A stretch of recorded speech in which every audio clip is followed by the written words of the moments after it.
Alright everyone, so Unite the Right is over, Nuremberg as it's, generally being called. I encourage everyone to use that term to mock it because it was a terrible idea. But I will say this, it looks like most people didn't show up and that's a very good thing.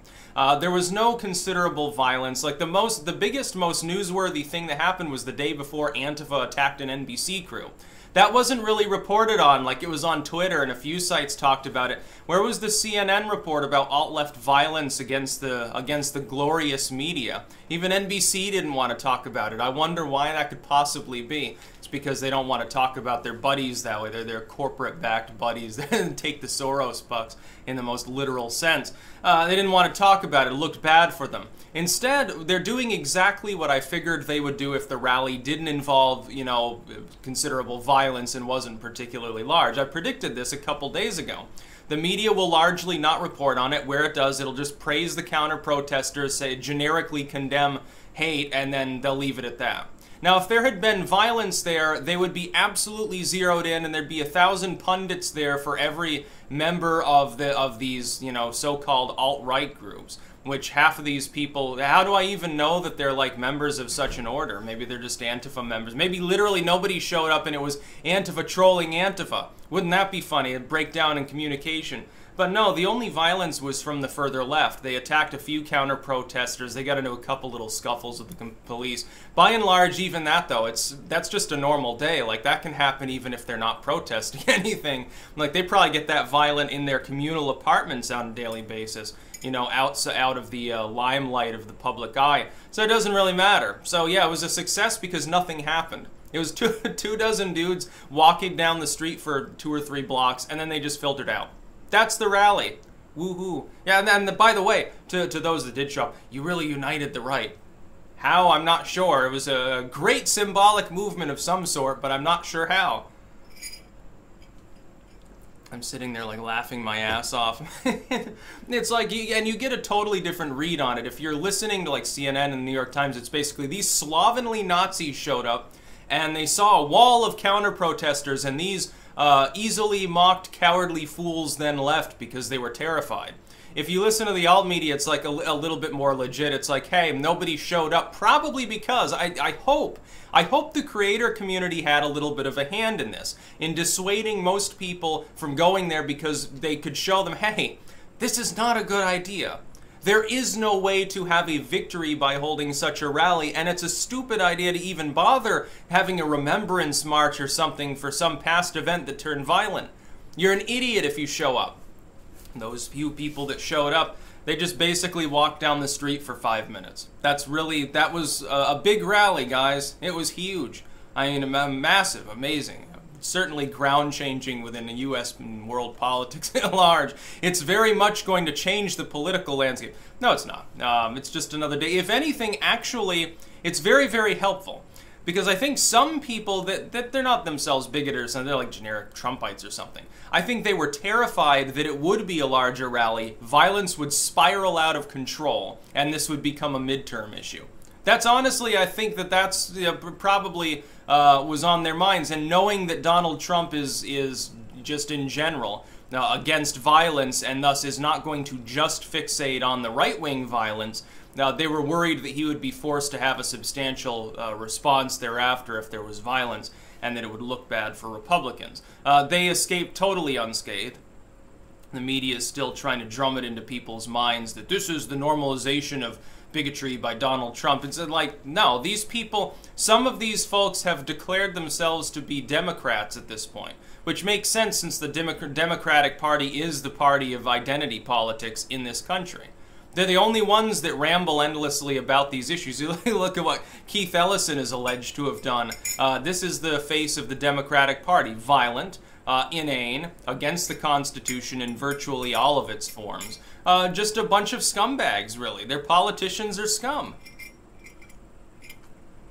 There's really no other moniker for them. It's like their party really needs to crash and burn and be taken over by people who have at least a shred of dignity. And a little bit of human decency. That's what needs to happen to the Democrats. I am begging people to not bother voting for them. Not because I'm a Republican or because, I love Trump so much. No, fuck that. It's not partisan. It's more like the Democrats have been subsumed by a bunch of slime balls and will never win a national election again, and thus, I may not mind Trump. What about the next Republican? What if it's what if it's fucking Rick Santorum or something? I want a Democratic Party that's robust enough to be able to fight him off. Because I don't want an Evangelo Khan in charge. It's literally, yes, I do want two highly competitive parties, preferably more. I hope the Libertarian Party keeps growing.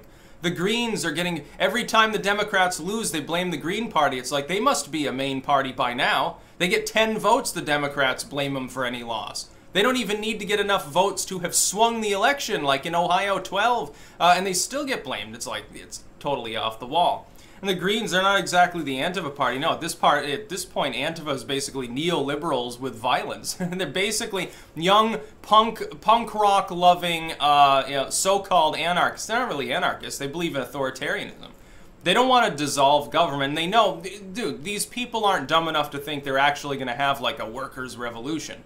Nobody would be doing any work. It's like, who will wash the dishes after the revolution? Nobody will. They're just going to eat off the ground like hogs. It's never going to happen. Their organizers know full well it's not going to happen, and they're just angry people that want to throw punches. This time, they weren't able to really do that much, because I think even their organizers, their handlers, probably said, okay, well, don't do too much here, because what are we opposing?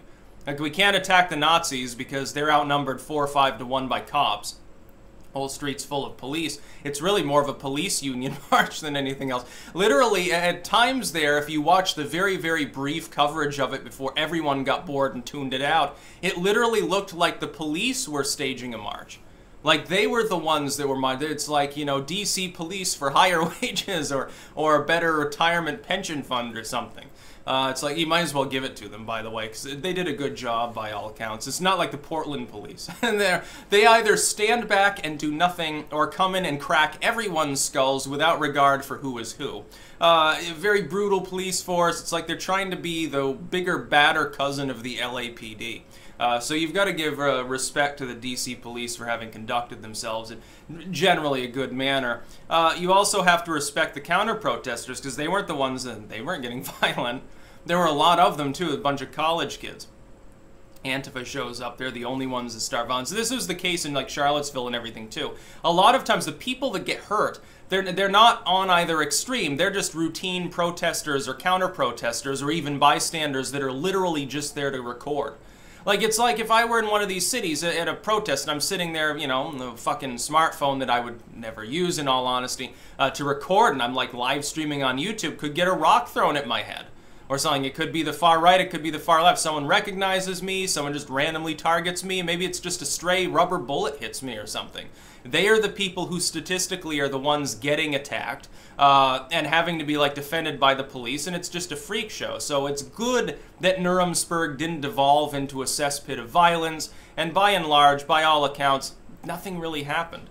Yeah, so Holt gets to say, oh, these Nazis were afraid or something. Well, no, not really. It's no one showed up. They very wisely chose to stay home because they're like, oh, what are we accomplishing here? 99% of every creator that we ever probably watch is saying it's a bad idea. Maybe I should take somebody's fucking advice. Antifa didn't, though. They still showed up and, attempted violence, largely failing in the process. It was very funny. Are these people, the yellow journalists, going to condemn them for attacking the freedom of the press by literally punching out a newsman? Yeah, it was the one time Antifa actually punched a real fascist. That's about all. Peace out.